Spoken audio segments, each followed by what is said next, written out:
Aspectos de un cuadro de situación que ya pasamos a conversar con el diputado Eric Calcaño. ¿Cómo le va, diputado? ¿Qué tal? ¿Cómo están? ¿Usted le tiene temor a la presidenta? No. Esa cuestión del temor y del miedo me parece que es algo que quizás se busca instalar desde algún lado. Cuando uno le relee el discurso, lo ubica en su preciso contexto, entiende la pertinente dimensión que la Presidenta de la Nación hizo. Todos somos iguales frente a Dios. Luego, aquellos funcionarios que yo nombro por decreto, efectivamente, deben estar a la altura de las circunstancias.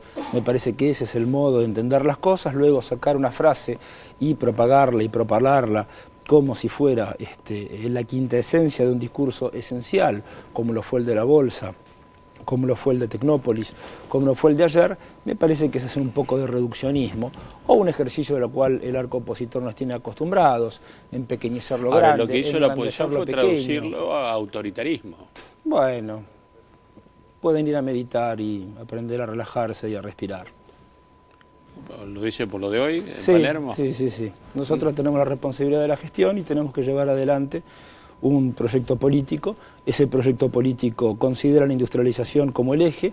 La industrialización, me parece que desde Frederick List a la fecha sabemos bien que no surge de modo espontáneo, o si se quiere desde la invención de la máquina de vapor. No es algo que la naturaleza dé a los países así de pura gracia, sino que se precisa de un poder público, se precisa de un Estado socio, un Estado estratega, que sepa intervenir y proteger. Recordemos la frase del presidente Grant de visita a Inglaterra, cuando le dijeron, bueno, pero ¿por qué Estados Unidos no es librecambista? Y él dijo, mire, ahora no, quizás dentro de 100 años, cuando lleguemos a los mismos niveles de producción que ustedes, sí lo seamos.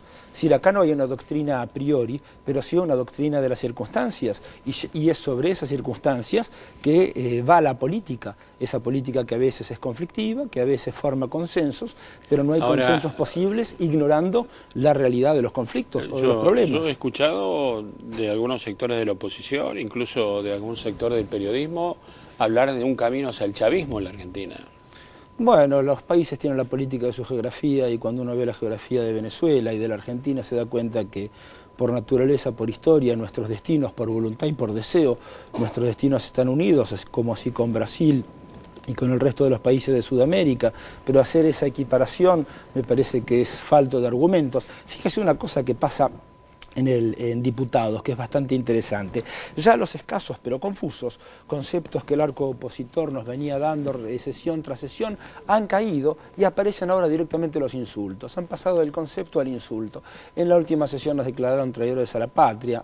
Bueno, digamos que quizás se reflejan sus propias limitaciones y sus propios miedos. Nosotros gobernamos como creemos que hay que hacerlo, con nuestra verdad relativa, lo discutimos, lo hablamos, vemos cómo funciona, hay polémica, por supuesto, y hay discusión, se debate, luego se vota y la sociedad sabrá hacia quién brindará su sufragio. Recordemos esa vieja frase de Luis Sáenz Peña, sepa el pueblo votar, y que sepa desde los 16. Ahora, también hay conceptos que dicen que la presidenta se siente sobre las instituciones. ¿Cómo? Que la presidenta se siente más allá de las instituciones. Para nada, me parece que por carácter, por formación, por vocación y por convicción, es una profunda institucionalista y que está muy al tanto y muy cuidadosa de cada coma, de cada punto de lo que se escribe en una ley o en un decreto o de lo que es tratar de comunicar al pueblo argentino los avances que se están haciendo desde el gobierno nacional y lo mucho que queda por hacer. ¿Es un mal momento para el gobierno? Hay encuestas que dicen que la imagen de la presidenta ha caído, la imagen del gobierno ha caído. Y las encuestas son como los perfumes, hay que olerlos pero no hay que tomarlos. Quizás hay que estudiar bien cómo se hacen, cómo se construyen esas encuestas, sobre cuántos casos son. Hay algunas encuestas que darán un resultado, otras otro. También cuando uno está en política, y está en política incluso casi desde antes de los 16 años, uno también ya tiene el olfato hecho a sentir las sensaciones de la opinión, las diferentes corrientes de pensamiento que pueden existir, qué problema se privilegia con respecto a otro. No es lo mismo la opinión pública en un determinado momento que en el otro. Hubiera sido posible imponer la convertibilidad sin las hiperinflaciones anteriores. Es decir, la sociedad es algo que está vivo y que se mueve. Nosotros creemos que no hay persona que puede realizarse en una sociedad que no se realiza, por eso trabajamos en esos dos ámbitos a nuestro leal saber y entender. Ahora, por lo tanto, la cuestión de las encuestas, ¿cuánto pueden durar? ¿Una semana? Y tanta encuesta parece tanto una operación de corto plazo. Las encuestas son fotografías, el fin de la película se ve en las elecciones. Bueno, eso es, es que la soberanía reside esencialmente en el sufragio. Bueno, está bien. Por lo tanto... ¿Está preocupado el oficialismo, el kirchnerismo, el cristinismo por no tener candidato? ¿Está preocupado porque Cristina continúe todo el tiempo que haga falta? Tenemos un sistema que determina pertinentemente cómo se eligen los candidatos de cada partido o de cada Cristina corriente no puede ser política. Candidata a presidente. Pero en esta cuestión, y eso creo que lo dijo un gobernador del interior, acá lo importante es que la gente vote a quien quiera votarlo y que tenga, decíamos recién que la soberanía reside en el sufragio, que eso se pueda dar vía el sufragio universal o no. Ahora bien, las modalidades que eso se dé, los tiempos en los cuales eso tenga que discutirse, me parece que aún queda mucho para abocarse a la gestión y a las efectividades conducentes desde la gestión. Y yendo al punto, yo personalmente estoy de acuerdo con la reforma constitucional, simplemente porque las constituciones también reflejan la evolución de las sociedades.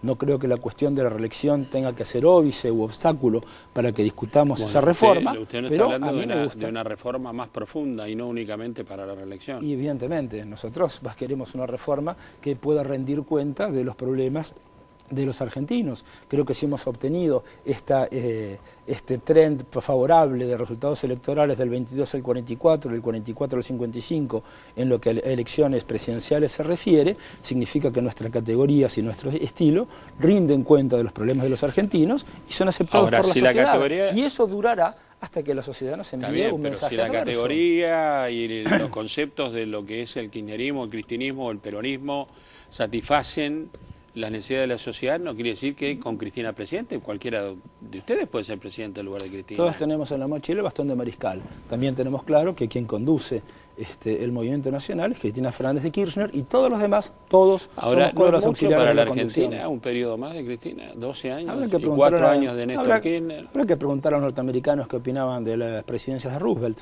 Está bien, eran tiempos diferentes, país diferente. Bueno, pero entonces vivimos una guerra en el medio. Entonces vivimos en la inmediatez perpetua, no podemos tener ninguna profundidad histórica. Además, Cristina podrá o no, en la eventualidad de una reelección, Cristina Fernández de Kirchner podrá ser o no presidente si la votan sus conciudadanos. Está bien, no hay otra posibilidad. La oposición trata de poner eso como si fuera el gran cuco. Hay una tendencia a la demonización permanente. No estoy demonizando nada. Yo estoy tratando de desmontar ese proceso de demonización. Yo le digo, lo que usted me plantea esta semana esto, esta semana reformemos la Constitución, tengamos la reelección y veamos si Cristina acepta o no. Yo lo que le digo es que mi íntima convicción es que creo y quiero y deseo que haya una reforma constitucional en la Argentina para que sea una constitución acorde a los tiempos. Las constituciones, ahí están las constituciones formales, eso está en Ferdinand Lasalle, hoy están las constituciones reales. Cuando las formales se alejan de las reales, algo funciona mal. Creo que nos debemos una discusión acerca de los dos grandes cuños constitucionales que ha tenido la Argentina, que es de 1853 y la de 1949. Evidentemente no se puede volver ni una ni a la otra, demos cuenta de los problemas ahora. Y mi opinión estrictamente personal, sí, ahora, es paramilitar. ¿Qué debería modificarse de la Constitución? ¿Qué debería entrar a la Constitución desde el punto de vista de ustedes? Me parece que el tener los derechos sociales en un artículo bis no es muy bueno. Me parece que hay que recuperar un poco de lo que era el constitucionalismo social y sobre todo también resolver esta bendita cuestión de la coparticipación de la que todo el mundo habla, que se puso como cláusula transitoria, que al final el sistema es tan arrevesado que es imposible de resolver y tenemos que tener un federalismo moderno. Aquello que las provincias preexisten a la nación quizás era válido hasta la crisis del 2001. Después también fue la nación la que le dio vida a todas esas provincias y que nación y provincias tenemos que juntarnos. Hay círculos en la Argentina que plantean interrogantes sobre qué pueden hacer ustedes con el concepto de propiedad privada. No, creo que doctrinariamente nosotros nos embarcamos en la doctrina social de la Iglesia y en la función social de la propiedad. Eso significa que la propiedad de las personas es sagrada y que dentro de la propiedad dentro de la sociedad, esa propiedad también tiene derecho a poder desarrollarse. No es propiedad privada que yo haga estallar una bomba atómica en mi jardín, por ejemplo. Así que de ese modo no hay una cuestión de ir contra los derechos de propiedad, diría yo, bien por el contrario, cuando pagamos deudas como por ejemplo el Bonar 12, que fue precisamente la confiscación de los ahorros. Diputado, fue un gusto, muchas gracias. No, ¿Qué piensa la oposición? La senadora María Eugenia Stensoll.